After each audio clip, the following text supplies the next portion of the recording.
Imagine if the best part of your day wasn't your lunch break, it was Dragon Break, where you and your co-workers team up to slay a fire-breathing lizard monster. What if Friday nights meant blasting off to Mars with your friends or diving with dolphins in a coral reef? Turns out that dreams do come true, not in the way you think.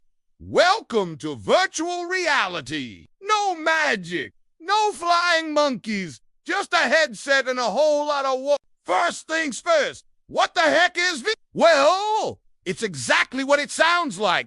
Virtual reality, a totally made-up world so good your brain falls for it. Strap on a headset and bam, you're somewhere else, like a screen in front of you. Except way cooler, because you're not just watching, you're inside the world. The scariest part, your brain buys it. Spot a cliff in VR. You probably freeze up because your brain screams danger, even though you're safe in your room. Face a zombie horde. You might scream or duck. Trust me, it feels real. And if you try to walk through a wall, bonk, reality check. So yeah, it's kind of like a really cool dream where you can't wake up, but you do have Wi-Fi. Which brings us to our next big question. How did we get here? Well, the story starts in 2012 when a kid made a super basic VR headset in his garage. The internet was like, nice hobby, bro. But Mark Zuckerberg was like, nice hobby? More like billion-dollar business opportunity. So he bought the kid's company for a ton of money. Fast forward a few years and now everyone's in the game. Meta, Apple, Samsung, HTC, Sony, all trying to build the coolest headset. It's a billion-dollar race to make VR the next big thing. So why does it work? Why does our brain fall for this fake stuff? Well, brains are lazy. They believe what their eyes see and fill in the gaps. See, in real life, your brain takes in info from all your senses. Touch, smell, sound, sight. But in VR, some of those senses are missing. You can't smell roses or feel the breeze. So your brain focuses on what it has sight. VR gives your eyes a world that looks real, even if it isn't. So your brain's like, I say, this is a real place. Other senses are kind of quiet. Must be a real place. It's called presence. The feeling of being somewhere else, even when you're just in your room holding a controller that looks like a marshmallow. But how does that happen? Well, the secret is these 5 little sensors. They track where you look, how you move, and your heartbeat. So if you turn your head in VR, the world turns with you. You can even reach out and touch things. In fact, you can do anything you do in real life, just virtually. That means gaming is way better. No more holding controllers. You use your real arms to swing your sword or throw a fireball. No more tapping buttons. You kick, punch, and dodge. It's like being in the game, except you're still in your room. Oh, and you might need a bigger room. Can't have coffee tables or throw pillows lying around. One wrong move, and bam! You just ended World War III.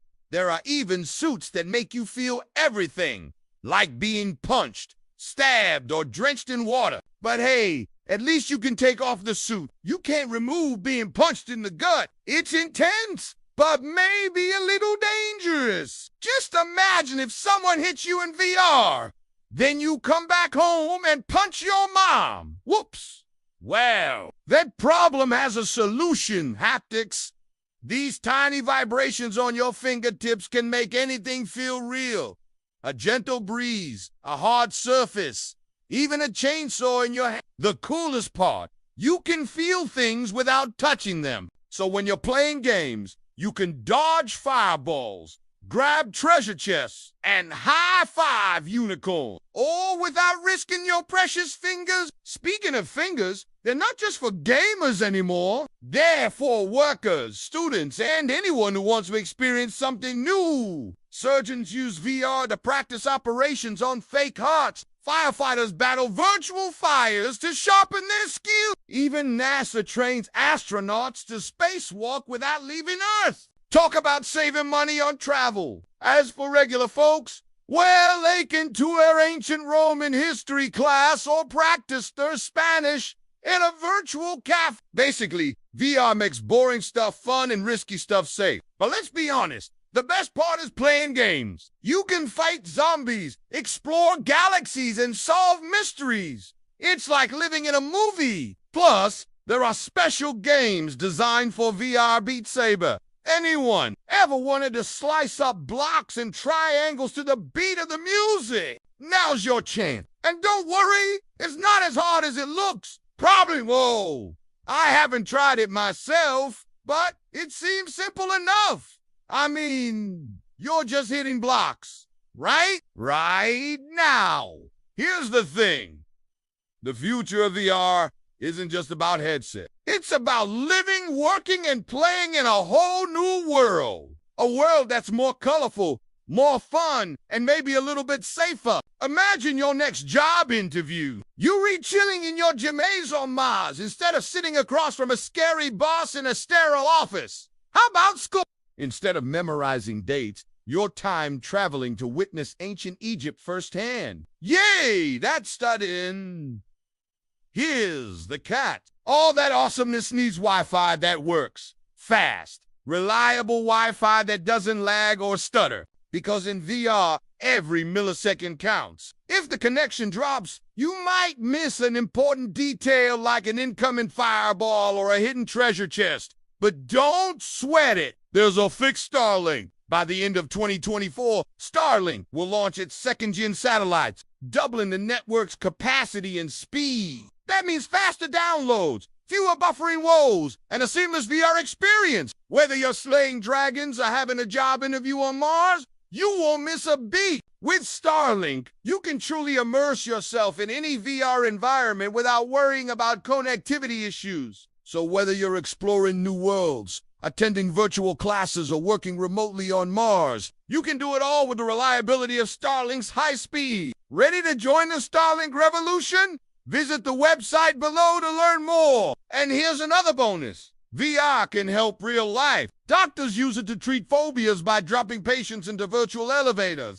Therapists help veterans face their fears in safe environments. It's like exposure therapy, but with less paperwork. And get this, one guy named Ron even had his wedding in VR. He and his fiancée met in a virtual world, so it made sense to tie the knot there. They put on VR headsets, said their vows, and exchanged rings in a digital ceremony. The only catch, no one could touch the cake. You know, in case you were wondering. Yes, you can get married in VR. It's a world where anything goes, where you can be whoever you want and do whatever you desire. But let's think about this for a minute. What if the virtual world gets better than the real one?